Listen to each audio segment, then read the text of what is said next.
Penertiban dilakukan untuk mencegah penyebaran COVID-19.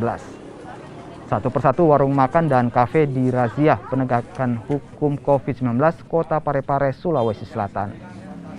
Kafe dan warung makan yang kedapatan melanggar jam operasional dibubarkan. Satu persatu pengunjung diminta untuk meninggalkan kafe.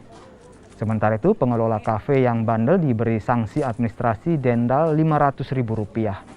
Bagi kafe yang telah melanggar aturan sebanyak 3 kali akan diberi sanksi penutupan tempat usaha sementara waktu.